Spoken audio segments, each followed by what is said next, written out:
Hello दोस्तों, स्वागत है आपका अपने YouTube चैनल एग्जामशिप में। दोस्तों, इस वीडियो में हम क्रॉनिकल मैगजीन के फरवरी 2025 मंथ की करंट अफेयर्स को कवर कर रहे हैं। जैसा कि काफी लोगों के मैसेज आ रहे थे कि इसको जो है इंग्लिश में भी कवर कराई जाए। हालांकि ये मैगजीन सिर्फ हिंदी मीडियम में आती है, जो क्रॉनिकल पतली वाली है यह सिर्फ हिंदी में आती है। इसको हमने ट्रांसलेट करके इंग्लिश में भी कवर कराने की कोशिश की है। अगर आपको वीडियो अच्छी लगे तो प्लीज वीडियो को लाइक करें और चैनल को सब्सक्राइब करें। तो बिना टाइम वेस्ट किए चलिए शुरू करते हैं। सबसे पहले उत्तर प्रदेश का करंट अफेयर्स देखेंगे। Ken Betwa river link project. Ken Betwa river link project. प्रधानमंत्री मोदी द्वारा केन बेतवा लिंक प्रोजेक्ट की आधारशिला रखी गई। कब रखी गई? 25 दिसंबर 2024 को। 25 दिसंबर 2024 को।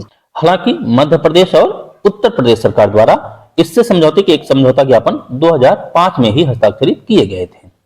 मध्य प्रदेश और उत्तर प्रदेश सरकार द्वारा 2005 में समझौता ज्ञापन पर हस्ताक्षर किए गए थे। इसकी आधारशिला 25 दिसंबर 2024 को रखी गई।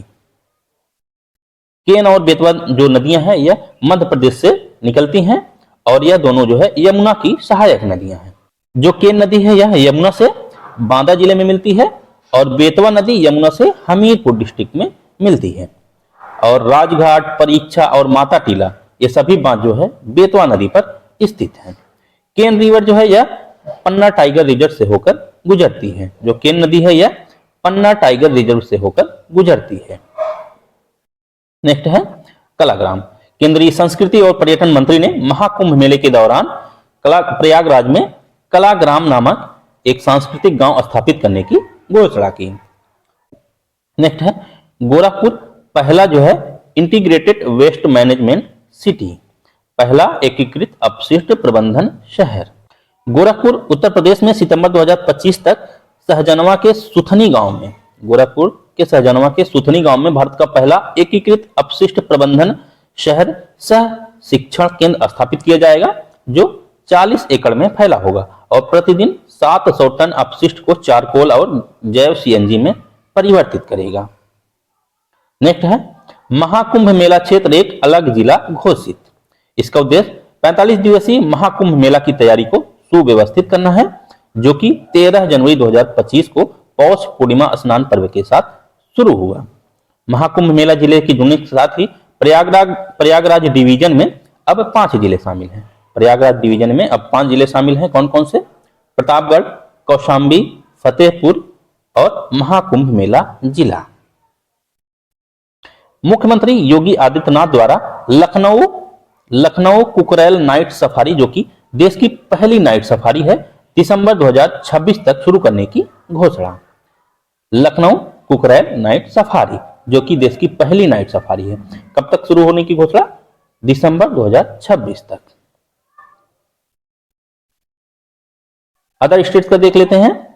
बिहार बिजनेस कनेक्ट, जो कि पटना में आयोजित की गई और इसमें जो है 1.80 लाख करोड़ रुपए का निवेश प्रस्ताव और 423 समझौते पर हस्ताक्षर किए गए। ये बिहार वालों के लिए इंपॉर्टेंट है, यूपी वालों के लिए इतना इंपॉर्टेंट नहीं है। अगला है बिहार 2025 में वुमेन्स कबड्डी वर्ल्ड कप की मेजबानी करेगा। महिला कबड्डी विश्व कप की मेजबानी करेगा बिहार। नेक्स्ट है डाक विरासत उत्सव, जिसका नाम है बाइपेक्स। डाक विरासत उत्सव बाइपेक्स, यह जो है पटना में शुभारंभ किया गया। प्रधानमंत्री मोदी ने मध्य प्रदेश में अटल बिहारी वाजपेयी की 100वीं जयंती के अवसर पर कई महत्वपूर्ण परियोजनाओं की शुरुआत की, जिसमें केन बेतवा नदी जोड़ो परियोजना, ओंकारेश्वर फ्लोटिंग सोलर प्रोजेक्ट और अटल ग्राम सुशासन भवन की शुरुआत की। कहां पर? मध्य प्रदेश में। वॉल स्ट्रीट जर्नल ने मध्य प्रदेश को गो टू ग्लोबल डेस्टिनेशन 2025 के रूप में मान्यता दी। किसने? वॉल स्ट्रीट जर्नल ने। किसको? मध्य प्रदेश को go to global destination for 2025 के रूप में मान्यता। नेक्स्ट है 10वां अंतरराष्ट्रीय वन मेला महोत्सव कहां पर आयोजित किया गया? भोपाल में। मध्य प्रदेश के भोपाल में 10वां अंतरराष्ट्रीय वन मेला महोत्सव आयोजित किया गया। अगला है भोपाल गैस त्रासदी के 40 वर्ष। भोपाल गैस त्रासदी के 40 वर्ष, यह कब घटित हुआ था? 3 दिसंबर 1984 में। 3 दिसंबर 1984 में मिथाइल आइसोसाइनेट के रिसाव से। नेक्स्ट है प्रधानमंत्री मोदी ने राजस्थान की एक वर्ष परिणाम उत्कर्ष प्रोग्राम के लिए यात्रा किया, जो सरकार के 1 वर्ष पूर्ण होने के लिए आयोजित किया गया था। झारखंड हाई कोर्ट ने निजी क्षेत्र की नौकरियों में 75% आरक्षण की अनिवार्यता कानून पर रोक लगा दी है। वाइन टूरिज्म की शुरुआत, वाइन टूरिज्म की शुरुआत किसके द्वारा? उत्तराखंड के द्वारा। वाइन टूरिज्म की शुरुआत। उत्तराखंड द्वारा योग नीति का मसौदा तैयार करने की घोषणा। शासन अपल्यादारी पहल हेतु महाराष्ट्र को स्कॉच पुरस्कार। 59वां पुलिस महानिदेशक महानिरीक्षक सम्मेलन कहां पर आयोजित किया गया? भुवनेश्वर में। 59वां पुलिस महानिदेशक महानिरीक्षक सम्मेलन भुवनेश्वर में आयोजित। गुजरात के पारंपरिक हस्तशिल्प घरचोला, गुजरात का है पारंपरिक हस्तशिल्प है घरचोला, इसको जीआई टैग प्रदान किया गया। घरचोला एक पारंपरिक हस्तशिल्प है जो बंधेज साड़ी का एक विशिष्ट प्रकार है। नेक्स्ट है राष्ट्रीय परिदृश्य। भारत में आंतरिक प्रवास पर 400 मिलियन ड्रीम्स रिपोर्ट, प्रधानमंत्री के आर्थिक सलाहकार परिषद द्वारा जारी किया गया यह रिपोर्ट में 2011 में जो आंतरिक प्रवास है 45.57 करोड़ से घटकर 2023 में अनुमानित 40.20 करोड़ आंतरिक प्रवास संख्या में कमी का संकेत है, जिसमें प्रवास दर 38% से घटकर 29% हो गई है। नेक्स्ट है गणतंत्र दिवस 2025 की थीम। तो 2025 की थीम क्या है? स्वर्णिम भारत, विरासत और विकास, golden India, heritage and development. गणतंत्र दिवस 2025 की थीम। मलेरिया उन्मूलन, भारत में 97% की कमी। 25 दिसंबर को स्वास्थ्य और परिवार कल्याण मंत्रालय द्वारा जारी की गई यह रिपोर्ट, जिसमें कहा गया कि जो मलेरिया है या स्वतंत्रता के समय 7.5 करोड़ से घटकर 2023 में 2 मिलियन यानी 97% की कमी हुई है। 7.5 करोड़ से घटकर 2 मिलियन हो गई है, यानी 97% की कमी हुई है। जबकि मौतें 8 लाख से घटकर 83 हो गई हैं। भारत 2024 में high burden to high impact group से बाहर निकल गया, जो इसकी मलेरिया उन्मूलन यात्रा में एक प्रमुख मील का पत्थर है। मलेरिया जो है मादा एनोफिलीज मच्छर के काटने से फैलता है। आवधिक श्रम बल सर्वेक्षण के अनुसार भारत में महिला श्रम बल भागीदारी में 47% की वृद्धि। 2017-18 में 23.3% से बढ़कर 2023-24 में 41.7% हो गई है। महिला श्रम बल भागीदारी 2017-18 में कितना थी? 23.3% और 2023-24 में कितना हो गई? 41.7%। इसी अवधि के दौरान उच्च शिक्षा वाली महिलाओं की रोजगार जो 34.5% थी बढ़कर 39.6% हो गई है। कृषि अस्थायी समिति की एमएसपी पर कानून गारंटी की सिफारिश। कृषि पर अस्थायी समिति जिसकी अध्यक्षता पंजाब के पूर्व मुख्यमंत्री चरणजीत सिंह चन्नी कर रहे हैं, इन्होंने एमएसपी को कानूनी रूप से गारंटी की सिफारिश की है। अगला है एक राष्ट्र एक चुनाव। 17 दिसंबर को लोकसभा में 2 विधेयक पेश किए गए। संविधान 129वां संशोधन विधेयक, संविधान 129वां संशोधन विधेयक और केंद्र शासित प्रदेश संशोधन विधेयक। जो 129वां संशोधन विधेयक है, इसके तहत 3 अनुच्छेदों में संशोधन किया जाएगा और एक नया अनुच्छेद 82A जोड़ा जाएगा। अनुच्छेद 82A लोकसभा और राज्य विधानसभाओं के लिए एक साथ चुनाव कराने की व्यवस्था करता है। कौन? अनुच्छेद 82A। यदि किसी सरकार का कार्यकाल पूरा होने से पहले भंग हो जाता है तो जो नया चुनाव होगा वह शेष कार्यकाल के लिए ही होगा। और अनुच्छेद 83 और 172 में संशोधन लोकसभा और विधानसभाओं के कार्यकाल को संतुलित किया जाएगा। संविधान संशोधन के तहत 2/3 यानी विशेष बहुमत की आवश्यकता होगी। केंद्र शासित प्रदेश कानून संशोधन विधेयक 2024 में केंद्र शासित प्रदेशों और दिल्ली के लिए चुनाव प्रावधानों में बदलाव प्रस्तावित है। नेक्स्ट है रेलवे संशोधन विधेयक 2024 लोकसभा में पेश। 6 दिसंबर को लोकसभा में पेश किया गया। इसका उद्देश्य रेलवे बोर्ड को वैधानिक शक्तियां प्रदान करना है। जो रेलवे बोर्ड है इसका मुख्यालय कहां पर स्थित है? नई दिल्ली में। नेक्स्ट है शी बॉक्स पोर्टल, ये इंपॉर्टेंट है। शी बॉक्स पोर्टल 5 दिसंबर को महिला एवं बाल विकास मंत्रालय द्वारा इसको लॉन्च किया गया। यह कार्यस्थल पर यौन उत्पीड़न की शिकायतों के लिए एक केंद्रीकृत प्रणाली है। कार्यस्थल पर यौन उत्पीड़न की शिकायतों के लिए पोर्टल पर शिकायतकर्ता की जानकारी गोपनीय रहती है। नेक्स्ट है नए आपराधिक कानून लॉन्च। 3 दिसंबर को प्रधानमंत्री मोदी द्वारा चंडीगढ़ में नए आपराधिक कानून लॉन्च जिसमें भारतीय न्याय संहिता, भारतीय नागरिक सुरक्षा संहिता और भारतीय साक्ष्य अधिनियम शामिल हैं। यह जो है 1 जुलाई 2024 को यह कानून लागू कर दिए गए थे। तटीय परिवहन विधेयक 2024 केंद्रीय मंत्री सर्बानंद सोनोवाल द्वारा पेश। इसका उद्देश्य विदेशी जहाजों द्वारा बिना लाइसेंस के तटीय व्यापार पर प्रतिबंध लगाकर भारतीय नागरिकों के स्वामित्व वाले भारतीय झंडे वाले जहाजों को बढ़ावा देना है। नेक्स्ट, पैकेज्ड पेयजल। अब जो है सर्वाधिक जोखिम वाले खाद्य श्रेणी में इसको वर्गीकृत किया गया है। पैकेज्ड पेयजल को, यानी जो मिनरल वाटर्स हैं, इनको सर्वाधिक जोखिम वाले खाद्य श्रेणी में वर्गीकृत किया गया है। FSSAI द्वारा मिनरल वाटर को सर्वाधिक जोखिम वाले खाद्य श्रेणी में पुनर्वर्गीकृत किया गया। FSSAI की स्थापना खाद्य और सुरक्षा मानक अधिनियम 2006 के तहत की गई थी। इसका मुख्यालय नई दिल्ली में से, जो FSSAI है इसका मुख्यालय नई दिल्ली में स्थित है और इसके क्षेत्रीय कार्यालय गाजियाबाद, कोलकाता, मुंबई और चेन्नई में स्थित है। गाजियाबाद, कोलकाता, मुंबई और चेन्नई में। प्रस्तावना में धर्मनिरपेक्ष और समाजवादी शब्द यथावत। सुप्रीम कोर्ट ने संविधान के प्रस्तावना में संशोधन को चुनौती देने वाली याचिका को खारिज कर दिया। नेक्स्ट है कला और संस्कृति। राम मंदिर परियोजना को स्क्वाड ऑफ ऑनर। अयोध्या में राम मंदिर परियोजना को ब्रिटिश सेफ्टी काउंसिल द्वारा प्रतिष्ठित स्क्वाड ऑफ ऑनर से सम्मानित किया गया, जो कि इसकी सुरक्षा प्रबंधन के प्रति प्रतिबद्धता को दर्शाता है। अभत्साहेश्वर मंदिर को यूनेस्को का विशिष्टता पुरस्कार। अभत्साहेश्वर मंदिर को यूनेस्को का विशिष्टता पुरस्कार इसके असाधारण संरक्षण प्रयासों के लिए यूनेस्को के 2023 के विशिष्टता पुरस्कार से सम्मानित किया गया। यह मंदिर तमिलनाडु के थुक्काची, तंजावुर जिले में स्थित है। इसका निर्माण चोल वंश के दौरान किया गया था। अगला है चौथा मेकांग गंगा धम्म यात्रा। थाईलैंड से 20 से अधिक बौद्ध विद्वानों और नागरिकों का एक समूह चौथे मेकांग गंगा धम्म यात्रा तीर्थ यात्रा के लिए दिल्ली पहुंचा। इसका उद्देश्य धम्म के संदेश को फैलाना और शांति और पर्यावरण जागरूकता को बढ़ावा देना है।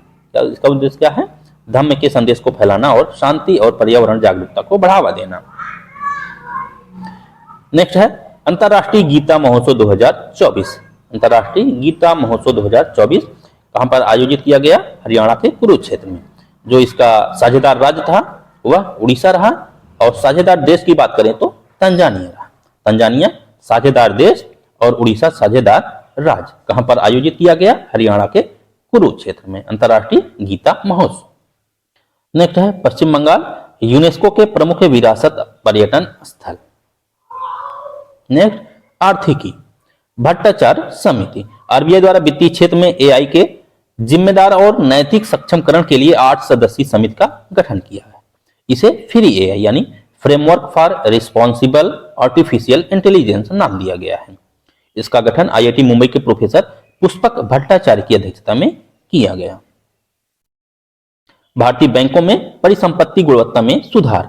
आरबीआई द्वारा जारी रिपोर्ट के अनुसार 13 साल के निचले स्तर पर जीएनपीए अनुपात सितंबर 2024 के अंत में 2.5% पर रहा।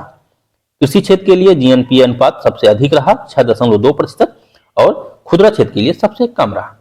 31 मार्च 2024 तक बैंकों के जीएनपीए में साल दर साल 15.9% की कमी आई, जो कि 4.8 लाख करोड़ रुपए थी।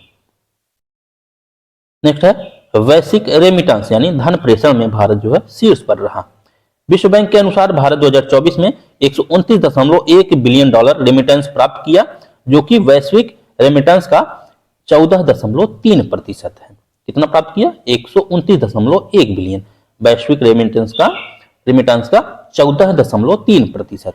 यह 21वीं सदी में किसी भी देश के लिए सबसे अधिक हिस्सा है। भारत के पश्चात मैक्सिको जिसका हिस्सा 7.5% रहा, उसके बाद चीन 5.3%। भारत जो है पहले स्थान पर रहा 14.3% के साथ, दूसरे पर मैक्सिको और तीसरे पर चीन। नीति आयोग की सेफ रिपोर्ट। नीति आयोग ने साइड एडजस्टमेंट फैक्ट्री एम्प्लॉय यानी सेफ आवास पर एक रिपोर्ट जारी की। भारत में बागवानी के लिए एडीबी ऋण यानी एशियन डेवलपमेंट बैंक द्वारा ऋण प्रदान किया गया। भारत सरकार ने बागवानी विकास को बढ़ावा देने के लिए एडीबी के साथ $98 मिलियन के ऋण पर हस्ताक्षर किए। यह ऋण मुख्य रूप से किसानों को प्रमाणित रोग मुक्त रोपण सामग्री प्रदान करने के लिए स्वच्छ पौध केंद्रों की स्थापना का समर्थन करेगा। नेक्स्ट है भारत द्वारा रियाद डिजाइन कानून संधि पर हस्ताक्षर। ये मोस्ट इंपॉर्टेंट है, रियाद डिजाइन कानून संधि पर हस्ताक्षर। डिजाइन कानून संधि डीएलटी, जिसे रियाद डिजाइन कानून संधि भी कहा जाता है, 22 नवंबर 2024 को रियाद में विश्व बौद्धिक संपदा संगठन यानी वाइपो द्वारा अपनाया गया एक अंतरराष्ट्रीय कानूनी साधन है। 22 नवंबर 2024 को रियाद डिजाइन कानून संधि औद्योगिक डिजाइनों के लिए पंजीकरण को सरल बनाने के उद्देश्य से एक अंतरराष्ट्रीय समझौता है। औद्योगिक डिजाइनों के पंजीकरण को सरल बनाने के उद्देश्य से एक अंतरराष्ट्रीय समझौता है। और जो वाइपो है इसकी स्थापना कब हुई थी? 1967 में। अंतरराष्ट्रीय परिदृश्य, पीएम मोदी की कुवैत यात्रा। कुवैत के महामहिम अमीर शेख मेशल अल अहमद अल जबर अल सबाह के निमंत्रण पर प्रधानमंत्री मोदी की कुवैत की पहली यात्रा, जिनमें फार्मास्यूटिकल, सूचना प्रौद्योगिकी, फिनटेक आदि में सहयोग हेतु चर्चा की गई। अगर कुवैत की बात करें तो कुवैत में 10 लाख से अधिक भारतीय, जो कि कुवैत की कुल जनसंख्या का 21% रहते हैं। कुवैत में कितने भारतीय रहते हैं? 10 लाख से अधिक, जो कि कुवैत की कुल जनसंख्या का 21% है। और कुवैत की कुल कार्यबल का 30% वहां पर भारतीय हैं। कुल कार्यबल का 30%। नेक्स्ट है 24वां बिम्स्टेक वरिष्ठ अधिकारियों की बैठक। 24वां बिम्स्टेक वरिष्ठ अधिकारियों की बैठक कहां पर आयोजित की गई? थाईलैंड में 19 दिसंबर को यह आयोजित की गई, जिसमें अस्थायी विकास, संपर्क, सुरक्षा और सांस्कृतिक आदान प्रदान पर ध्यान केंद्रित किया गया।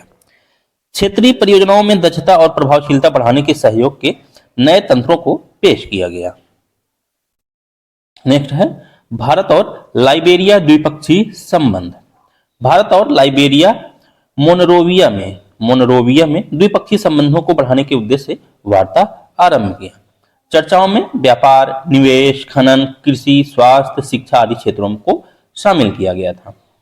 लाइबेरिया ने G20 में अफ्रीकी संघ की अस्थायी सदस्यता की वकालत करने के लिए भारत के प्रयासों को स्वीकार किया। भारत के प्रयासों से अफ्रीकी संघ को G20 में अस्थायी सदस्यता प्रदान की गई थी, जिसकी सराहना लाइबेरिया ने की। नेक्स्ट है श्रीलंका की नई वीजा नीति। ये वीजा है, श्रीलंका की नई वीजा नीति। श्रीलंका ने भारत सहित 39 देशों के नागरिकों को वीजा मुक्त यात्रा की सुविधा प्रदान की। यह जो है जनवरी 2025 से लागू होगी। भारतीय पर्यटकों के लिए रूस में संभावित वीजा मुक्त यात्रा। वीजा मुक्त यात्रा कहां पर? रूस में, जो कि फरवरी माह से लागू होने की उम्मीद है। नेक्स्ट है यूनाइटेड किंगडम CPTPP में शामिल होने वाला पहला यूरोपीय राष्ट्र। CPTPP क्या है? Comprehensive and progressive agreement for trans Pacific partnership. Comprehensive and progressive agreement for trans Pacific partnership. इसमें शामिल होने वाला जो पहला राष्ट्र बना कौन? United kingdom. यूनाइटेड किंगडम जो है इसका 12वां सदस्य बना और पहला यूरोपीय देश। CPTPP का उद्देश्य टैरिफ को कम करना, व्यापार संबंधों को बढ़ाना और सदस्य राष्ट्रों के बीच आर्थिक सहयोग को प्रोत्साहित करना है। नेक्स्ट है पहला भारत फिलीपींस समुद्री संवाद। पहला भारत फिलीपींस समुद्री संवाद यह कहां पर आयोजित किया गया है? मनीला में। फिलीपींस की राजधानी मनीला में आयोजित 15 दिसंबर को। इसका उद्देश्य द्विपक्षीय समुद्री सहयोग को बढ़ाना, वर्तमान समुद्री चुनौतियों का समाधान करना और सहयोग के अवसरों का पता लगाना है। नेक्स्ट है भारत ईरान अर्मेनिया त्रिपक्षीय वार्ता। भारत ईरान अर्मेनिया त्रिपक्षीय वार्ता। यह वार्ता कहां पर आयोजित की गई? नई दिल्ली में। तीनों देशों के बीच सहयोग के माध्यम से क्षेत्रीय संपर्क में सुधार करना और क्षेत्रीय चुनौतियों का समाधान करना इसका प्रमुख उद्देश्य था। और अन्य उद्देश्य में अंतरराष्ट्रीय उत्तर दक्षिण परिवहन गलियारा यानी INSTC, अंतरराष्ट्रीय उत्तर दक्षिण परिवहन गलियारा। इसके भीतर सहयोग बढ़ाना और चाबहार बंदरगाह के रणनीतिक महत्व पर जोर देना था। आर्मेनिया ने काजरान सुरंग परियोजना के प्रति अपनी प्रतिबद्धता प्रदर्शित की, जिससे ईरान के साथ कनेक्टिविटी बढ़ रही है। जो INSTC है यह एक बहुपरिवहन मार्ग है जो हिंद महासागर और फारस की खाड़ी को ईरान के माध्यम से कैस्पियन सागर और रूस के सेंट पीटर्सबर्ग से जोड़ता है। हिंद महासागर और फारस की खाड़ी को ईरान के माध्यम से कैस्पियन सागर और रूस के सेंट पीटर्सबर्ग से जोड़ता है। इसमें समुद्री मार्ग के साथ साथ सड़क और रेल मार्ग शामिल है। यह मार्ग मुंबई से शुरू होता है और सेंट पीटर्सबर्ग तक पहुंचता है। मुंबई से शुरू होता है और सेंट पीटर्सबर्ग तक पहुंचता है। 13 देशों द्वारा इस समझौते की पुष्टि की गई है। तो इसमें कौन कौन से देश हैं, इस तरह के क्वेश्चन अक्सर जो है यूपीएससी में पूछ लेगा कि इसमें कौन सा देश शामिल नहीं है। तो 13 देश हैं: भारत, रूस, Iran, Azerbaijan, Belarus, Bulgaria, Armenia, Kazakhstan, Kyrgyzstan, Oman, Tajikistan, तुर्की और यूक्रेन। याद रखिएगा, रूस और यूक्रेन दोनों शामिल हैं। नेक्स्ट है, गाजा में युद्ध विराम प्रस्ताव पर भारत ने समर्थन किया। भारत सहित 158 देशों ने युद्ध विराम के पक्ष में और जबकि 9 लोगों ने इसके विरोध में वोट दिए। नेक्स्ट है, जॉर्जिया मेलोनी यूरोप की सबसे शक्तिशाली व्यक्ति।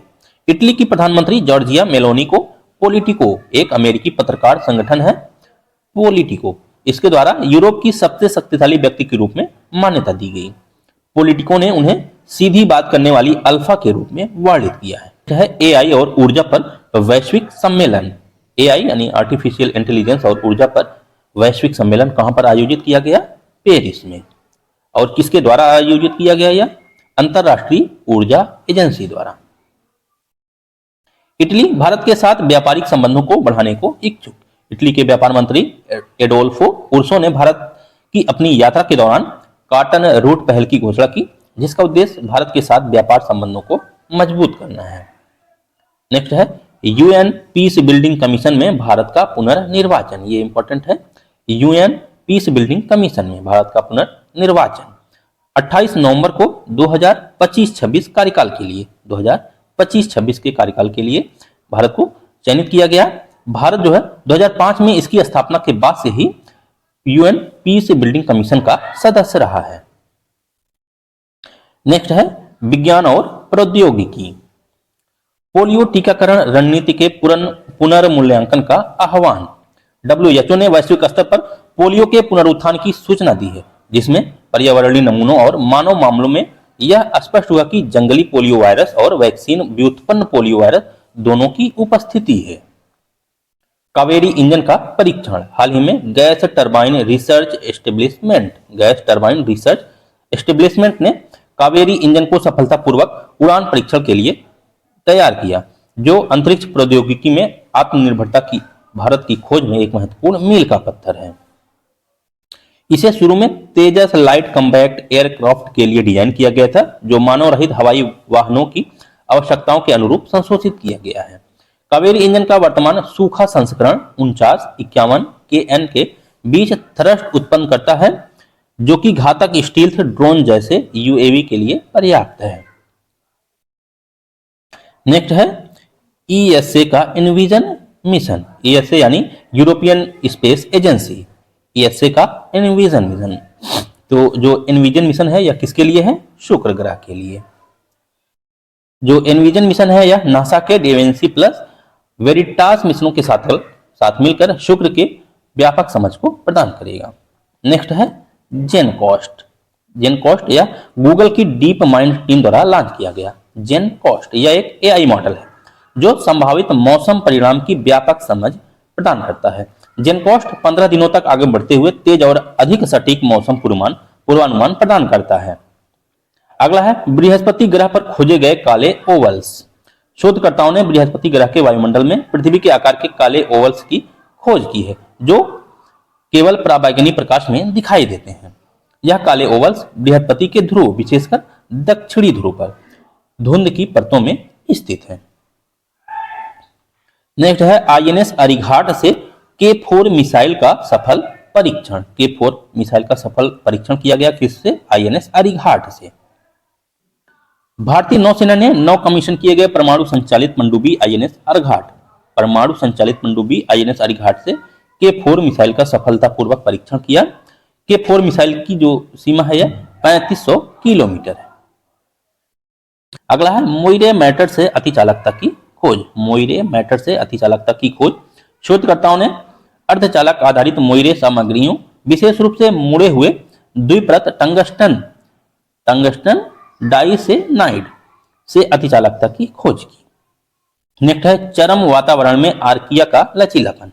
आर्किया प्राचीन रूप है जो गर्म पानी के झरनों और गहरे समुद्र वेंट जैसे चरम वातावरण में पनपने की क्षमता के लिए जाने जाते हैं। अगला है नैनोजाइम। CSIR केंद्रीय चमड़ा अनुसंधान संस्थान के शोधकर्ता जैव सामग्री को रूपांतरित करके उत्प्रेरक के रूप में नैनोजाइम के उपयोग की जांच कर रहे हैं। नैनोजाइम का बायोसेंसिंग, पर्यावरण संरक्षण और रोग उपचार आदि में प्रयोग शामिल है। 10वां भारत अंतर्राष्ट्रीय विज्ञान महोत्सव 2024, ये इंपॉर्टेंट है। 10वां भारत अंतर्राष्ट्रीय विज्ञान महोत्सव 2024 कहां पर आयोजित किया गया? IIT गुवाहाटी में। CSIR के नेतृत्व में IIT गुवाहाटी में आयोजित किया गया, जिसका विषय था भारत को एक विज्ञान और प्रौद्योगिकी संचालित वैश्विक विनिर्माण केंद्र में बदलना। नेक्स्ट है ट्राई द्वारा OTP ट्रेसिबिलिटी लागू, इसमें कुछ खास नहीं है। नेक्स्ट है पर्यावरण और पारिस्थितिकी, जिसमें पहला है वाइल्ड ईगल अमेरिका का राष्ट्रीय पक्षी नामित। कौन सा? वाइल्ड ईगल अमेरिका का राष्ट्रीय पक्षी नामित। वाइल्ड ईगल संयुक्त राज्य अमेरिका के प्रतीक चिन्ह की प्रमुख विशेषता है, जिसमें एक जैतून की शाखा, तीर, एक झंडे जैसे ढाल, आदर्श वाक्य ई प्लूरिबस यूनिम और सितारों का एक नक्षत्र भी शामिल है। आर्कटिक टुंड्रा कार्बन सिंक से कार्बन स्रोत की ओर बढ़ते तापमान से परमाफ्रॉस्ट पिघल रहा है, जिससे उसमें संग्रहित कार्बन डाइऑक्साइड और मीथेन जो है वायुमंडल में निकल रहे हैं। अगला है भारत वन स्थिति रिपोर्ट 2023, ये मोस्ट इंपोर्टेंट है। 21 दिसंबर 2024 को केंद्रीय पर्यावरण, वन और जलवायु परिवर्तन मंत्री ने देहरादून के वन अनुसंधान संस्थान में भारत वन स्थिति रिपोर्ट 2023 जारी की, जिसमें बताया गया कि देश का कुल वन और वृक्षावरण कितना है? 8,27,357 वर्ग किलोमीटर। 8,27,357 वर्ग किलोमीटर, जो कि देश के भौगोलिक क्षेत्र का 25.17% है। ये इंपॉर्टेंट है, 25.17%, जिसमें अगर वनावरण की बात करें तो वह 21.67 है। 21.67% वनावरण है और वृक्षावरण कितना है? 3.41%। 21.76 वनावरण और 3.41% वृक्षावरण, दोनों मिलाकर 25.17%। 19 राज्य केंद्र शासित प्रदेशों का भौगोलिक क्षेत्र जो है 33% से अधिक वनावरण के तहत शामिल है। कितने राज्यों का? 19 राज्यों का, जिसमें मिजोरम, लक्षद्वीप, अंडमान निकोबार द्वीप समूह, अरुणाचल प्रदेश आदि शामिल हैं। देश के वन और वृक्षावरण में 1445 वर्ग किलोमीटर की वृद्धि हुई है, जिसमें वनावरण में 156 वर्ग किलोमीटर और वृक्षावरण में 1289 वर्ग किलोमीटर की वृद्धि शामिल है। सबसे अधिक वृद्धि वाले राज्य छत्तीसगढ़, उत्तर प्रदेश, उड़ीसा और राजस्थान है। क्षेत्रफल के अनुसार सबसे बड़े वन और वृक्षावरण वाले राज्य कौन कौन से हैं? मध्य प्रदेश, फिर अरुणाचल प्रदेश और फिर महाराष्ट्र। देश के वन क्षेत्रों में कुल कार्बन स्टॉक का अनुमान 7,285.5 मिलियन टन है, जो पिछले आकलन की तुलना में 81.5 मिलियन टन की वृद्धि दर्शाता है। मैंग्रोव कवर में कमी हुई है, ये ध्यान दीजिएगा, मैंग्रोव कवर में कमी हुई है। भारत का मैंग्रोव कवर घटकर 4,991.46 वर्ग किलोमीटर रह गया है। 4,991.46 वर्ग किलोमीटर, जिसमें 7.43 वर्ग किलोमीटर की कमी आई है। गुजरात में मैंग्रोव क्षेत्र में सबसे अधिक कमी आई है। देश में बांस के क्षेत्र का अनुमान 1,54,670 वर्ग किलोमीटर है, जो पिछले आकलन की तुलना में 5,227 वर्ग किलोमीटर की वृद्धि दर्शाता है। वन के बाहर पेड़ों से लकड़ी के उत्पादन की कुल वार्षिक संभावित उत्पादन अनुमान 91.51 मिलियन घन मीटर है। वन के बाहर पेड़ों से लकड़ी के उत्पादन की। तो नेक्स्ट है भारत में ई अपशिष्ट में 73% की वृद्धि। भारत में ई अपशिष्ट में 73% की वृद्धि। भारत का ई अपशिष्ट उत्पादन जो है पिछले 5 वर्षों में 73% बढ़कर 2019-20 में 1.01 मिलियन था। यह बढ़कर 2023-24 में कितना हो गया है? 1.751 मिलियन टन। नेक्स्ट है मोल्डोवा अंतरराष्ट्रीय सौर गठबंधन का 105वां सदस्य। ये इंपॉर्टेंट है। मोल्डोवा अंतरराष्ट्रीय सौर गठबंधन का 105वां सदस्य। जो 104वां सदस्य था वो कौन सा था? आर्मेनिया। और 105वां कौन सा बना है? मोल्डोवा। भारत का जल संसाधन आकलन 2024 प्रमुख निष्कर्ष। केंद्रीय जल आयोग द्वारा इसको जारी किया गया। अध्ययन में 1985 से 2023 तक भारत की औसत वार्षिक जल उपलब्धता 2115.95 बिलियन मीटर होने का अनुमान है। 2024 में औसत वार्षिक प्रति व्यक्ति जल उपलब्धता 1513 घन मीटर है, जो 1700 घन मीटर की महत्वपूर्ण सीमा से नीचे है। अगला है आर्कटिक महासागर। 2030 तक बर्फ मुक्त होने का अनुमान। हाल ही में अनुमान लगाया गया है कि आर्कटिक महासागर में 2030 तक पहली बर्फ मुक्त दिन होने की संभावना है। पिछले 40 वर्षों में आर्कटिक समुद्री बर्फ में प्रति दशक 12.2% की दर से कमी आई है। आपदा प्रबंधन संशोधन विधेयक 2024। विधेयक आपदा योजनाओं की जिम्मेदारी क्रमशः राष्ट्रीय कार्यकारी समिति और राज्य कार्यकारी समितियों से एनडीएमए और एसडीएमए में स्थानांतरित करता है। विधेयक राज्यों को शहरों और राजधानियों के लिए शहरी आपदा प्रबंधन प्राधिकरण स्थापित करने की अनुमति देता है। नेक्स्ट है ला नीना के विकसित होने की 50% से अधिक संभावना। ला नीना क्या है? ला नीना मध्य और पूर्वी प्रशांत महासागर में समुद्र की सतह के तापमान में औसत से कम तापमान की विशेषता है। सुल्तानपुर राष्ट्रीय उद्यान में दुर्लभ मार्बल्ड डक देखा गया। दुर्लभ मार्बल्ड डक कहां पर देखा गया? सुल्तानपुर राष्ट्रीय उद्यान में। मार्बल डक यूरोप का एक दुर्लभ प्रजाति है जो अपनी विशिष्ट ग्रे व्हाइट पंखों और बड़े सिर के लिए जाना जाता है। सुल्तानपुर राष्ट्रीय उद्यान कहां पर स्थित है? हरियाणा में। राष्ट्रीय भूस्खलन जोखिम न्यूनीकरण परियोजनाओं को मंजूरी। एनडीआरएफ 15 राज्य में भूस्खलन जोखिम को कम करने के लिए धन मुहैया कराएगा। भारत ने 2024 के पहले 9 महीनों में 93% दिनों में चरम मौसमी घटनाओं का अनुभव किया है। नेक्स्ट है रिपोर्ट्स एवं सूचकांक। सुरक्षित आवास रिपोर्ट किसके द्वारा जारी किया गया? नीति आयोग द्वारा 19 दिसंबर को। रिपोर्ट में भारत के विनिर्माण क्षेत्र में श्रमिकों के लिए सुरक्षित, किफायती और कुशल आवास की आवश्यकता पर बल दिया गया है। सभी के लिए लाभकारी परिदृश्य का निर्माण सरकारी पहल। भारत का लक्ष्य 2027 तक सकल घरेलू उत्पाद में विनिर्माण क्षेत्र के योगदान को 17% से बढ़ाकर 25% करना है। यात्रा एवं पर्यटन विकास सूचकांक 2024। यात्रा एवं पर्यटन विकास सूचकांक किसके द्वारा जारी किया गया? वर्ल्ड इकोनॉमिक फोरम यानी विश्व आर्थिक मंच द्वारा। भारत जो है 119 देशों में किस स्थान पर है? 39वें स्थान पर। 39। इसमें पहले स्थान पर यूएसए है। विश्व मलेरिया रिपोर्ट 2024। विश्व मलेरिया रिपोर्ट 2024 किसके द्वारा जारी किया गया? विश्व स्वास्थ्य संगठन द्वारा। भारत में मलेरिया के मामले 2017 में 6.4 मिलियन से घटकर 2023 में 2 मिलियन हो गए हैं। 6.4 मिलियन से घटकर 2023 में 2 मिलियन हो गए हैं, जो मामलों में 69% की कमी दर्शाता है। कितने प्रतिशत की कमी? 69% की। इसी अवधि के दौरान भारत में मलेरिया के कारण होने वाली मौतों में 11,100 से घटकर 3500 हो गई है, जो कि 68% की कमी दर्शाता है। मामलों में 69% की कमी और मलेरिया से होने वाली मौतों में 68% की कमी दर्शाता है। नेक्स्ट है इंडिया स्किल रिपोर्ट 2025। भारतीय उद्योग परिसंघ ने व्हील बॉक्स और अखिल भारतीय तकनीकी शिक्षा परिषद के साथ इसको तैयार किया है। 2025 में लगभग 55% भारतीय स्नातकों की वैश्विक रूप से रोजगार योग्य होने की उम्मीद है, जो 2024 से 51.2% अधिक है। और अगला है अंतरराष्ट्रीय ऋण रिपोर्ट यानी आईडीआर 2024। इसे किसके द्वारा जारी किया गया? विश्व बैंक द्वारा। रिपोर्ट के अनुसार विकासशील देशों ने विदेशी ऋण की डेप्ट सर्विसिंग यानी ब्याज वगैरह के लिए रिकॉर्ड $1.4 ट्रिलियन व्यय किया। भारत का कुल विदेशी ऋण 2023 में $31 अरब बढ़कर $646.79 अरब हो गया है। कितना हो गया है? $646.79 अरब। रिपोर्ट के अनुसार निर्यात के प्रतिशत के रूप में बाह्य ऋण स्टॉक 80% था, जो कि 2023 में डेप्ट सर्विसिंग निर्यात का 10% है। अगला है विश्व सूखा एटलस 2024 संयुक्त राष्ट्र रिपोर्ट।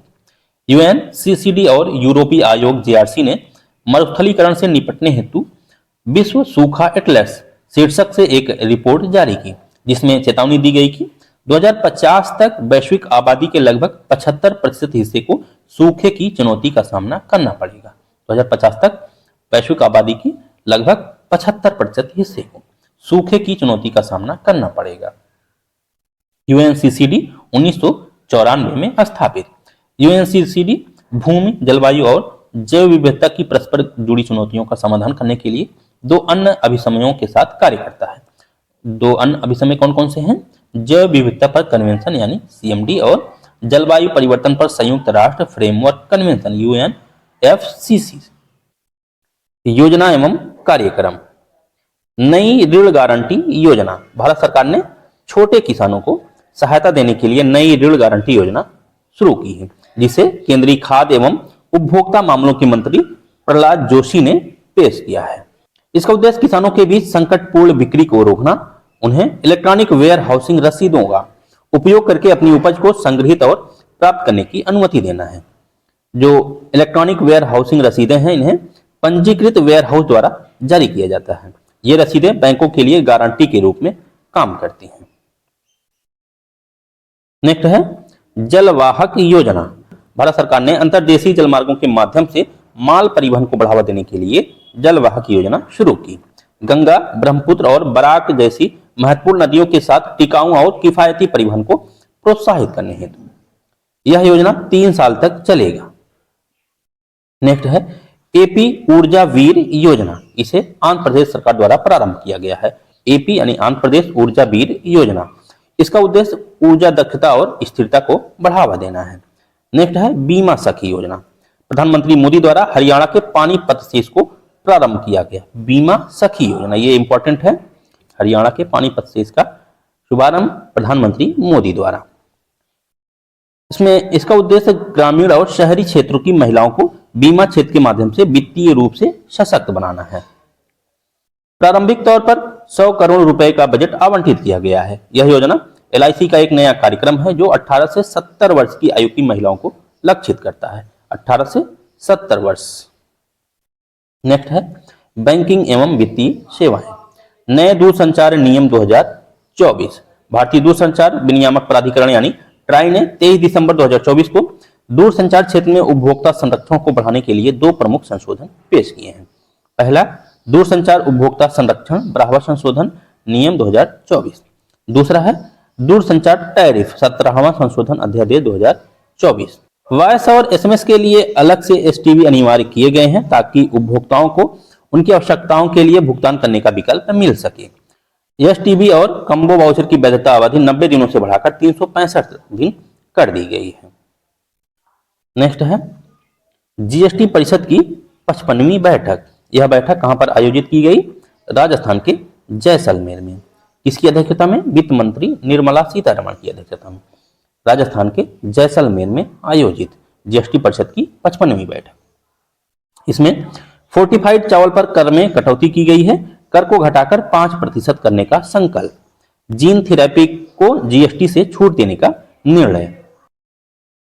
छोटे पेट्रोल और डीजल वाहनों तथा पुराने और इस्तेमाल किए गए इलेक्ट्रॉनिक वाहनों पर 18% जीएसटी लगेगा, जो पहले 12% था। पहले से पैक नहीं किए गए नमक और मसालों से तैयार पॉपकॉर्न पर 5% जीएसटी लगेगा। पहले से पैक और लेबल किए गए पॉपकॉर्न पर 12% जीएसटी लगेगा। जीएसटी परिषद एक संवैधानिक निकाय है। इसका गठन संविधान के अनुच्छेद 279A के तहत राष्ट्रपति द्वारा किया गया। अध्यक्ष केंद्रीय वित्त मंत्री होते हैं और सदस्य जो है राजस्व या वित्त का प्रभारी, केंद्रीय राज्य मंत्री, वित्त या कराधान का प्रभारी मंत्री या प्रत्येक राज्य सरकार द्वारा नामित कोई अन्य मंत्री। और इसके जो प्रथम अध्यक्ष थे वो अरुण जेटली थे। प्रथम अध्यक्ष अरुण जेटली। भारत सरकार और एडीबी के बीच $500 मिलियन ऋण का समझौता। भारत की जलवायु प्रतिबद्धताओं के अनुरूप हरित और टिकाऊ बुनियादी ढांचा परियोजनाओं को समर्थन देने के लिए। Premium metal credit card launch. ICICI bank और टाइम्स इंटरनेट एक सुपर प्रीमियम को branded metal credit card launch की है। आईसीआईसीआई बैंक और टाइम्स इंटरनेट ने। कार्ड का नाम क्या है? Times black ICICI bank credit card.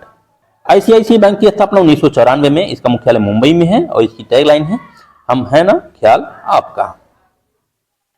2025 season के लिए खोपरा फसल के एमएसपी में वृद्धि। आर्थिक मामलों की मंत्रिमंडलीय समिति ने 20 दिसंबर 2024 को 2025 के लिए खोपरा क्या होता है? नारियल का सूखा गुदा, इसका न्यूनतम समर्थन मूल्य को मंजूरी दे दी है। मिलिंग खोपरा 11,582 रुपए प्रति कुंटल और बाल खोपरा 12,100 रुपए प्रति कुंटल। 2014 के एमएसपी की तुलना में मिलिंग खोपरा की दर में 121% की वृद्धि और बाल खोपरा की दर में 120% की वृद्धि हुई है। प्रमुख खोपरा उत्पादक राज्य हैं कर्नाटक सबसे ज्यादा, उसके बाद है तमिलनाडु। 22 फसलों के लिए एमएसपी और गन्ने के लिए उचित और लाभकारी मूल्य यानी एफआरपी, तो यानी टोटल जो है 23 हो गए। इन 23 फसलों में 7 अनाज में कौन कौन? ज्वार, बाजरा, धान, मक्का, गेहूं, जौ और रागी, और 5 दाल में मूंग, अरहर, चना, उड़द और मसूर। 7 तिलहन जिसमें है सोयाबीन, कुसुम, मूंगफली, तोरिया, सरसों, तिल, सूरजमुखी और नाइजर सीड। 4 कॉमर्शियल फसलें हैं गन्ना, कपास, खोपरा और कच्चा जूट। एमएसपी की घोषणा आर्थिक मामलों की मंत्रिमंडलीय समिति द्वारा, जिसके अध्यक्षता जो है प्रधानमंत्री करते हैं, इसके द्वारा किया जाता है। पहली बार 1965 में घोषित की गई थी। नेक्स्ट है एनटीपीसी द्वारा बिहार में परमाणु ऊर्जा परियोजना की घोषणा। 2032 तक एनटीपीसी ने अपनी 60,000 मेगावाट नवीकरणीय ऊर्जा क्षमता का अधिकांश हिस्सा बिहार में प्राप्त करने का लक्ष्य रखा है। नेक्स्ट है भारत की परमाणु ऊर्जा क्षमता 2032 तक 3 गुनी। विज्ञान एवं प्रौद्योगिकी तथा पृथ्वी राज्य मंत्री स्वतंत्र प्रभार जितेंद्र सिंह ने 11 दिसंबर 2024 को संसद में एक प्रश्न के उत्तर में बताया कि पिछले दशक में भारत की परमाणु ऊर्जा क्षमता 4,780 मेगावाट से दुगनी होकर 2024 में कितनी हो गई है? 8,081 मेगावाट, तथा 2031-32 में यह 3 गुनी होकर 22,480 मेगावाट हो जाएगी। भारत का लक्ष्य 2047 तक परमाणु ऊर्जा उत्पादन को 1 लाख मेगावाट तक करना है। परमाणु ऊर्जा विभाग का गठन कब हुआ था? 1954 में। नेक्स्ट है भारत में एफडीआई प्रवाह $1 ट्रिलियन के पार।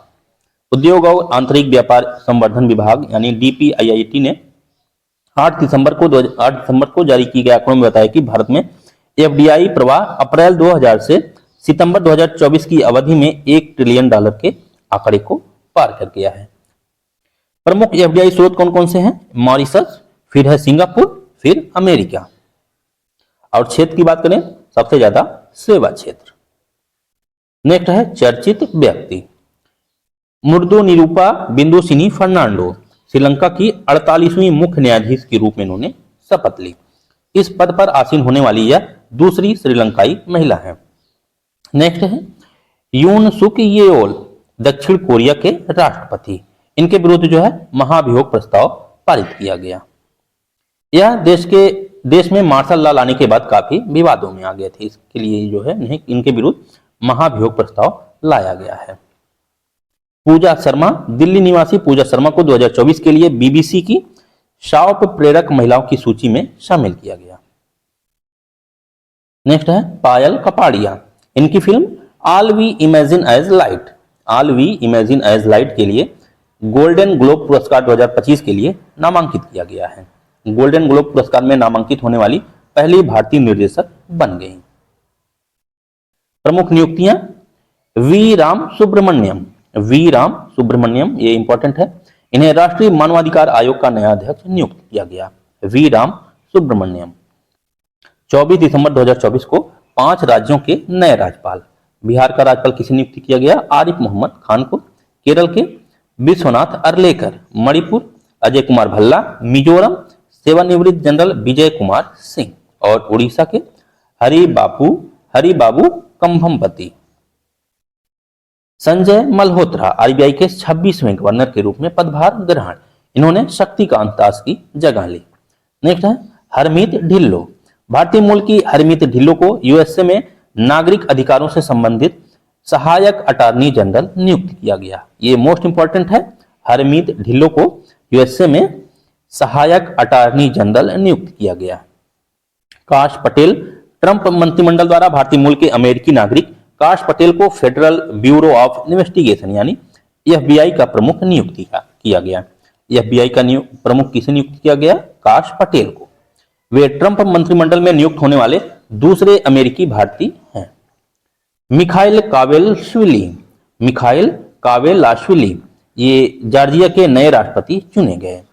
देवेंद्र फडणवीस तीसरी बार महाराष्ट्र के मुख्यमंत्री के रूप में इन्होंने शपथ ली। पूर्व मुख्यमंत्री एकनाथ शिंदे और अजित पवार ने उप मुख्यमंत्री के रूप में शपथ ली। नेटुम्बो नांदी नदैवा नामीबिया की पहली महिला राष्ट्रपति निर्वाचित। नेटेम्बो नांदी नदैवा नामीबिया की पहली महिला राष्ट्रपति। राजीव कुमार ब्रह्मोस एरोस्पेस के नए सीईओ और प्रबंध निदेशक के रूप में पदभार इन्होंने ग्रहण किया। जोकिम अलेक्जेंडरसन अखिल भारतीय फुटबॉल महासंघ द्वारा स्वीडन के जोकिम को जो है भारत की महिला अंडर 20 और अंडर 19 राष्ट्रीय टीम का मुख्य कोच नियुक्त किया। निधन। पूर्व प्रधानमंत्री डॉक्टर मनमोहन सिंह 26 दिसंबर को 92 वर्ष की आयु में नई दिल्ली में इनका निधन हुआ। वे 2004 से 2014 तक देश के प्रधानमंत्री रहे थे। 1982 में आरबीआई के गवर्नर, 1985 में भारतीय योजना आयोग के उपाध्यक्ष और 1990 में प्रधानमंत्री की आर्थिक सलाहकार के पद पर कार्यरत रहे। 1991 में वित्त मंत्री का स्वतंत्र प्रभार संभाला और आर्थिक उदारीकरण के प्रणेता बने। फिल्मकार श्याम बेनेगल भारतीय सिनेमा के महान फिल्म निर्माता, इनका हाल ही में 90 वर्ष की आयु में निधन हुआ। नेक्स्ट है तबला वादक उस्ताद जाकिर हुसैन, ये इंपॉर्टेंट है। तबला वादक उस्ताद जाकिर हुसैन 73 वर्ष की आयु में अमेरिका के सैन फ्रांसिस्को में इनका निधन इडियोपैथिक पल्मोनरी फाइब्रोसिस नामक बीमारी के कारण हुआ। यह बीमारी फेफड़ों से संबंधित है। उन्हें संगीत की दुनिया का सबसे बड़ा अवार्ड ग्रैमी अवार्ड 1992 में द प्लेनेट ड्रम के लिए और 2009 में ग्लोबल ड्रम प्रोजेक्ट के लिए प्रदान किया गया। 2024 में उन्हें 3 अलग अलग संगीत एल्बमों के लिए एक साथ 3 ग्रैमी अवार्ड प्रदान किया गया। एमडीआर रामचंद्रन पुडुचेरी के पूर्व मुख्यमंत्री, हाल ही में 90 वर्ष की आयु में निधन। राज मनचंदा भारत के दिग्गज स्क्वैश खिलाड़ी थे। पुरस्कार। राष्ट्रीय तानसेन सम्मान 2023 कोलकाता के प्रसिद्ध तबला वादक पंडित स्वप्न चौधरी को प्रदान किया गया। तानसेन पुरस्कार मध्य प्रदेश सरकार द्वारा स्थापित सर्वोच्च संगीत सम्मान है।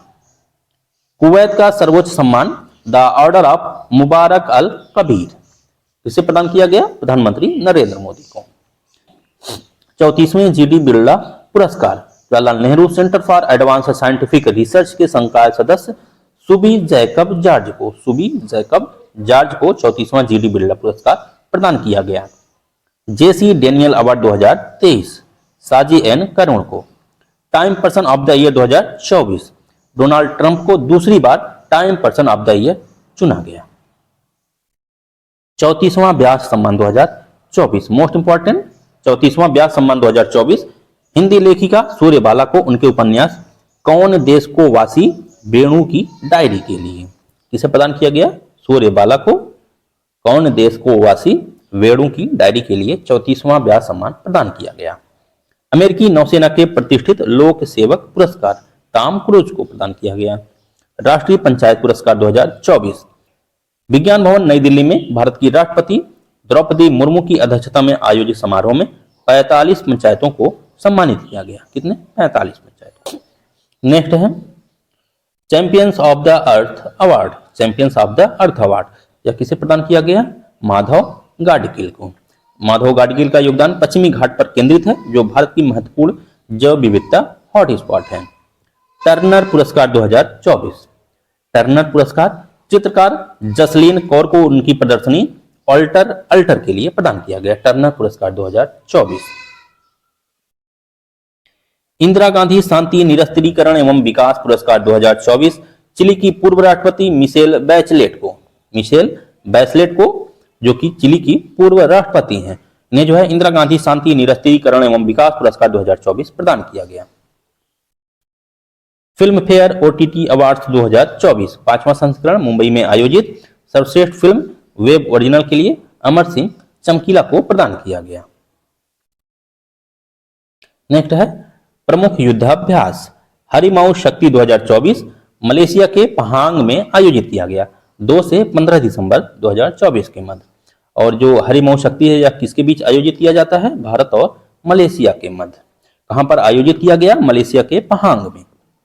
सिनबैक्स 2024 कहां पर आयोजित किया गया? पुणे में 1 दिसंबर से 8 दिसंबर तक। भारतीय सेना और कंबोडियाई सेना के मध्य। सिनबैक्स भारतीय सेना और कंबोडियाई सेना के मध्य। महत्वपूर्ण दिवस 1 दिसंबर को विश्व एड्स दिवस, जिसकी थीम थी अधिकार पथ अपनाएं, मेरा स्वास्थ्य मेरा अधिकार। 1 दिसंबर को बीएसएफ का 60वां स्थापना दिवस। 3 दिसंबर को अंतर्राष्ट्रीय दिव्यांगजन दिवस, जिसकी थीम थी एक समावेशी और टिकाऊ भविष्य के लिए विकलांग व्यक्तियों के नेतृत्व को बढ़ावा देना। 4 दिसंबर को विश्व वन्यजीव संरक्षण दिवस। 4 दिसंबर को ही भारतीय नौसेना दिवस मनाया जाता है। 5 दिसंबर को विश्व मृदा दिवस मनाया जाता है और इस वर्ष इसकी थीम थी मृदा की देखभाल, माप, निगरानी, प्रबंधन। मृदा की देखभाल, माप, निगरानी और प्रबंधन। नेक्स्ट है 10 दिसंबर राष्ट्र मानव अधिकार दिवस। नेक्स्ट है 10 दिसंबर मानव अधिकार दिवस। 11 दिसंबर को भारतीय भाषा दिवस। 14 दिसंबर को राष्ट्रीय ऊर्जा संरक्षण दिवस। 16 दिसंबर को विजय दिवस। 18 दिसंबर अंतर्राष्ट्रीय प्रवासी दिवस। 21 दिसंबर को विश्व ध्यान दिवस, जिसकी थीम थी आंतरिक शांति, वैश्विक सद्भाव। 22 दिसंबर को राष्ट्रीय गणित दिवस मनाया जाता है, जिसकी थीम थी गणित नवाचार के लिए एक सेतु। 23 दिसंबर राष्ट्रीय किसान दिवस और थीम थी समृद्ध राष्ट्र के लिए अन्नदाताओं को सशक्त बनाना। कब मनाया जाता है राष्ट्रीय किसान दिवस? 23 दिसंबर को। 24 दिसंबर को राष्ट्रीय उपभोक्ता दिवस। 26 दिसंबर को वीर बाल दिवस। नेक्स्ट है खेल। दूसरा आईसीसी अंडर 19 महिला T20 विश्व कप 2025, इसका आयोजन मलेशिया में किया जाएगा 18 जनवरी से 2 फरवरी तक। आईसीसी पुरुष चैंपियन ट्रॉफी 2025 यह जो है पाकिस्तान में आयोजित किया जाएगा। पहला एसीसी महिला अंडर 19 T20 एशिया कप 2024 कहां पर आयोजित किया गया? कुआलालंपुर, मलेशिया में। पहला एसीसी महिला अंडर 19 T20 एशिया कप। विजेता कौन रहा? भारतीय महिला क्रिकेट टीम। उप विजेता बांग्लादेश। नेक्स्ट है सैयद मुश्ताक अली ट्रॉफी 2024 23 नवंबर से 15 दिसंबर तक भारत के विभिन्न स्थानों पर यह जो है आयोजित किया गया। सैयद मुश्ताक अली ट्रॉफी भारत फाइनल में जो है बेंगलुरु के चिन्ना स्वामी स्टेडियम में आयोजित किया गया। भागीदार टीम 38 जो कि रणजी ट्रॉफी में भाग लेने वाली है। विजेता मुंबई रहा और जिसके कप्तान रहे श्रेयस अय्यर। मध्य प्रदेश को इन्होंने हराकर यह मैच जीता। रविचंद्रन अश्विन 18 दिसंबर को अंतर्राष्ट्रीय क्रिकेट के सभी प्रारूपों से संन्यास की घोषणा। रविचंद्रन अश्विन ने टेस्ट में 537 विकेट हासिल किए थे। तीनों प्रारूपों की बात करें तो इन्होंने तीनों प्रारूपों को मिलाकर 765 विकेट हासिल किए। अनिल कुंबले ने 953 विकेट हासिल किया है और इनके बाद यह जो है दूसरे स्थान पर है 765 विकेट के साथ। दृष्टि बाधित महिला T20 विश्व कप 2025 भारत 2025 में महिलाओं के लिए पहले दृष्टि बाधित T20 विश्व कप की मेजबानी करेगा। कौन मेजबानी करेगा? भारत। 11वां अंडर 19 पुरुष एशिया कप 2024 क्रिकेट शारजाह और दुबई में आयोजित। विजेता बांग्लादेश। चौथी एशियाई रोल बॉल चैंपियनशिप 2024 गोवा के मनोहर पारिकर इंडोर स्टेडियम में आयोजित। 25वां फीफा पुरुष फुटबॉल विश्व कप 2034 यह जो है सऊदी अरब में आयोजित किया गया है। 22वां कहां पर आयोजित किया गया था? 2022 में कतर में। 23वां मैक्सिको, कनाडा और यूएसए में जो है 2026 में आयोजित किया जाएगा। महिला फीफा विश्व कप 2027 ब्राजील में आयोजित किया जाएगा। The best FIFA award 2024 Doha Qatar में आयोजित। सर्वश्रेष्ठ पुरुष खिलाड़ी विनीसियस जूनियर ब्राजील के हैं। विनीसियस जूनियर सर्वश्रेष्ठ पुरुष खिलाड़ी। सर्वश्रेष्ठ महिला खिलाड़ी एताना बोनमाटी। सर्वश्रेष्ठ पुरुष कोच कार्लो एडलेस एसे लोटी। सर्वश्रेष्ठ महिला कोच एम्मा हेस। 11वां आईएसएसएफ जूनियर शूटिंग विश्व कप 2025 भारत में आयोजित किया जाएगा, जो कि पहली बार होगा। महिला कबड्डी विश्व कप 2025 यह जो है बिहार के राजगीर में आयोजित किया जाएगा।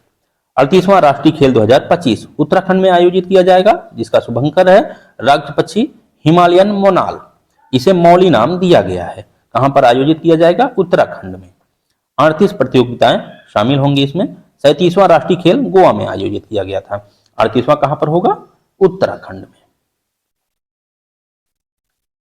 नेक्स्ट है 11वां पुरुष hockey junior Asia cup 2024 Oman के मस्कट में आयोजित और विजेता रहा भारत। 10वां महिला हॉकी जूनियर एशिया कप 2024 7 से 15 दिसंबर तक ये भी जो है ओमान के मस्कट में आयोजित किया गया, विजेता भारत रहा। ओडिशा मास्टर्स बैडमिंटन खिताब 2024 जवाहरलाल नेहरू इंडोर स्टेडियम कटक में आयोजित, पुरुष एकल विजेता रहे ऋत्विक संजीव सतीश कुमार जो कि भारत के हैं, और महिला एकल विजेता रही काई यान यान जो कि चीन की हैं। सैयद मोदी अंतरराष्ट्रीय बैडमिंटन प्रतियोगिता 2024 26 नवंबर से 1 दिसंबर तक लखनऊ के बाबू बनारसी दास इंडोर स्टेडियम में आयोजित, विजेता भारत की पीवी सिंधु और लक्ष्य सेन क्रमशः महिला और पुरुष एकल वर्ग में। ये याद रखिए, सैयद मोदी अंतरराष्ट्रीय बैडमिंटन प्रतियोगिता 2024 कहां पर आयोजित की गई थी? लखनऊ के बाबू बनारसी दास इंडोर स्टेडियम में। गुवाहाटी मास्टर्स बैडमिंटन खिताब 2024 गुवाहाटी में आयोजित, पुरुष एकल विजेता रहे सतीश करुणाकरण। विश्व शतरंज चैंपियनशिप 2024 सिंगापुर के एक रिसोर्ट वर्ल्ड सेंटोसा में आयोजित किया गया, और डी गुकेश जो कि चेन्नई के हैं, डी गुकेश विजेता रहे, जबकि उप विजेता कौन रहा? चीन के डिंग लीरेन। डी गुकेश 18 वर्ष में सबसे कम उम्र के विश्व शतरंज चैंपियन बने। इन्होंने रूस के गैरी कास्परोव का रिकॉर्ड तोड़ा जो 1985 में 22 वर्ष की आयु में विश्व चैंपियन बने थे। गुकेश फिडे विश्व शतरंज चैंपियन बनने वाले 18वें शतरंज खिलाड़ी हैं। ये विश्वनाथन आनंद के बाद विश्व शतरंज चैंपियन बनने वाले दूसरे भारतीय खिलाड़ी हैं। और विश्वनाथन आनंद कब बने थे विश्व चैंपियन? 2007 में। फिडे विश्व युवा अंडर 18 रैपिड और ब्लिट्ज चैंपियनशिप 2024 स्लोवेनिया में आयोजित किया गया। चेन्नई के ग्रैंड मास्टर प्रणव वेंकटेश ने इस चैंपियनशिप में दोहरा स्वर्ण पदक हासिल किया। 23वां कतर ग्रैंड प्रिक्स खिताब 2024, इसका आयोजन लुसेल कतर में आयोजित किया गया, विजेता रेड बुल टीम के ड्राइवर हॉलैंड निवासी मैक्स वेरस्टेपन। नेक्स्ट है formula 2 constructors championship 2024 Abu Dhabi में आयोजित, भारतीय रेसर कुश मैनी यह खिताब जीतने वाले पहले भारतीय बने, इसीलिए यह इंपॉर्टेंट हो जाता है क्योंकि भारतीय रेसर कुश मैनी ने यह खिताब जीता। खेलो इंडिया विंटर्स गेम 2025 दो चरणों में आयोजित किया जाएगा, आइस इवेंट और स्नो इवेंट। आइस इवेंट 27 से 23 जनवरी तक जो कि लेह में आयोजित किया जाएगा, और स्नो इवेंट यह 22 से 25 जनवरी 2025 तक गुलमर्ग जम्मू कश्मीर में आयोजित किया जाएगा।